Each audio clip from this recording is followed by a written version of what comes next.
Hi crafty friends, this is Amanda. I'm an independent Stampin' Up! Demonstrator in Michigan.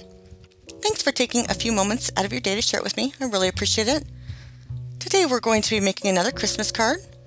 And of course we'll use our basic tools. And we're going to need the largest circle out of the stitched shaped dies. These iridescent pearls to snazz up our snowman. The saying, it's the most wonderful time of the year from Wrapped in Christmas. Then we'll be using our snowman and our snowman punch. And some of these snowflake stamps to create a little bit of a background. And if you chose not to use the snowflake stamps, you can always use these snowflake sequins and glue those on, or splatter on some frost white ink.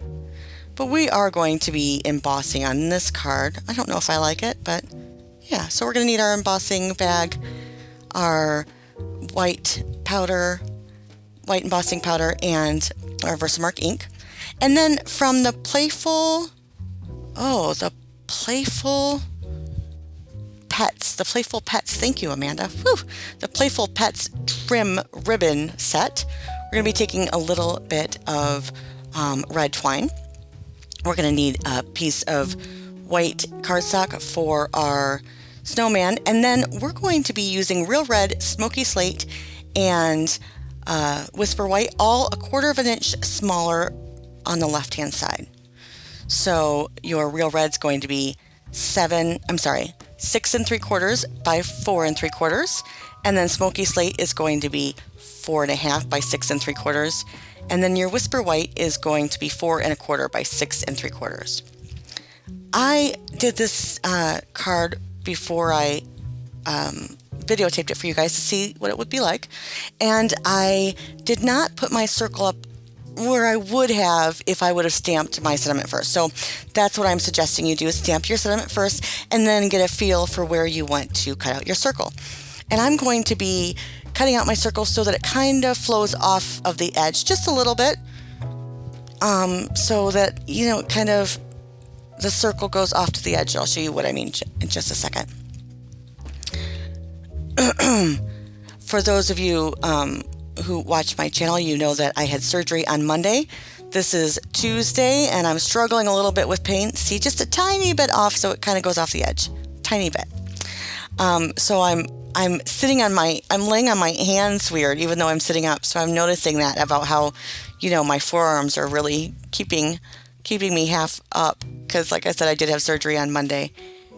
But what else are you going to do besides, do what you have to do? So I am also going to have surgery on next Monday, on the 21st, right before Christmas. And there'll be no bending, lifting, reaching. What else is there? Grabbing? Any of the ing words that you can possibly do in your life. There's none of that for 8 weeks. So we're just going to take this snowman and cut him out. I love punches for this reason. And I'll take a few seconds and get exactly where I want him to. But I have a neurosimulator in, or I did before this procedure, but my battery was not good, so they had to redo everything. Then I'm going to take these iridescent pearls and make the buttons a little bit snazzy, because we want to make him look as cute as possible, since he is going to be the focal point. And I really like this color combo for Christmas. I know it's kind of unusual, but I kind of like it.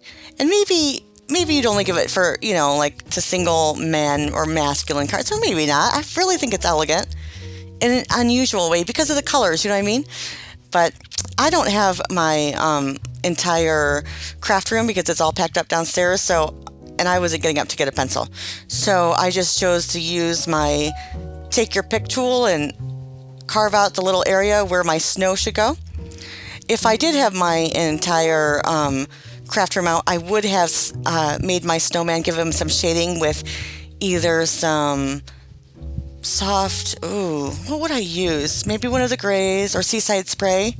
Give him a little bit of extra brownness, maybe a little pop with some blends, but I did not have them, so he's just going plain old white.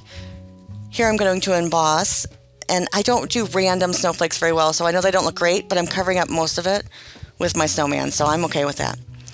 But I also chose not to do the nose in orange pumpkin pie, because I didn't want it to clash with the red. Ooh, it was a decision though, I had to think about it. But while my heat tool is heating up, I'm going to be placing my little red trim on some black glimmer paper to snazz up our little snowman even more. So it gives it a little bit of touch of red in the snowman. And then we'll just melt all that embossing powder so that it is perfectly melted. And then see, it doesn't look so bad now. Okay, it looks terrible, but I'm just not a random stamper. I need, I just don't do that very well. All right, we'll put his little hat on.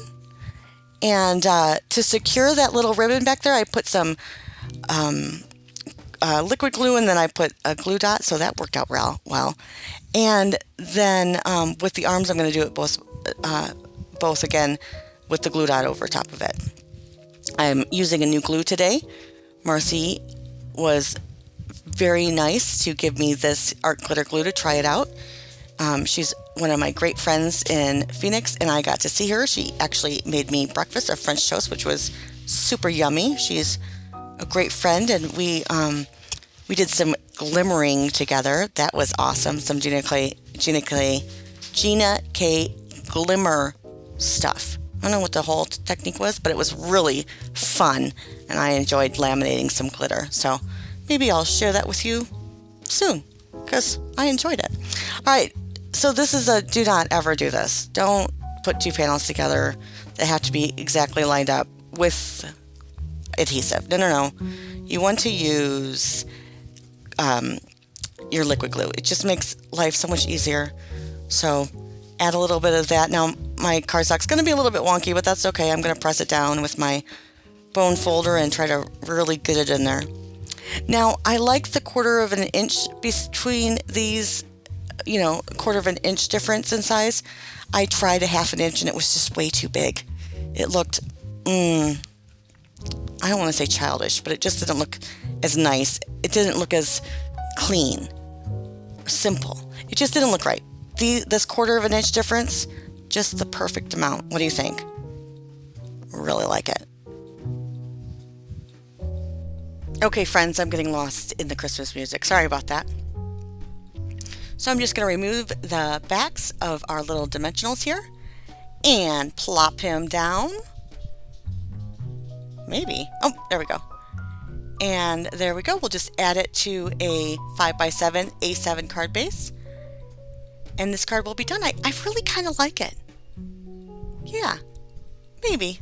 What do you think? To spruce up the inside, I'm going to be using a snowman from another different image from that same set. And then we'll be stamping that in black on the bottom right, because that's my go-to place. And I could color him, maybe with some grays and reds. Maybe give him a red nose.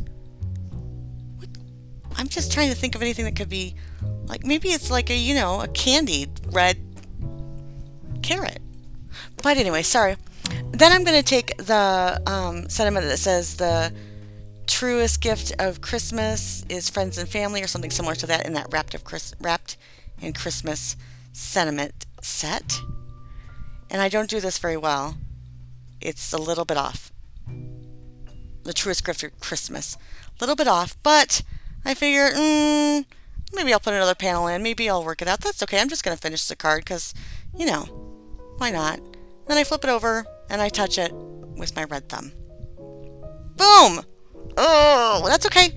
You guys can use your imagination and see it without it.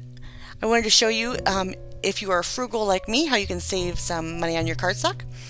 Take a piece of copy paper and cut it at 4 3/4 by 6 3/4. Then give yourself about 1/2 inch of some red, line it up on the edge, and then scooch over about 1/4 inch for your red, and then add some basic, or I'm sorry, your smoky slate that is at least 3.5. It's better to go 3 3/4 by 6 3/4, and then you can do your white panel. All right, and here is the background using the snowflake sequence. It took me a little bit longer, but that was a little bit easier for my randomness. I think the snowflakes got a little bit too much on the other one. All right, guys, you have a wonderful day. Thanks for watching my 18th video.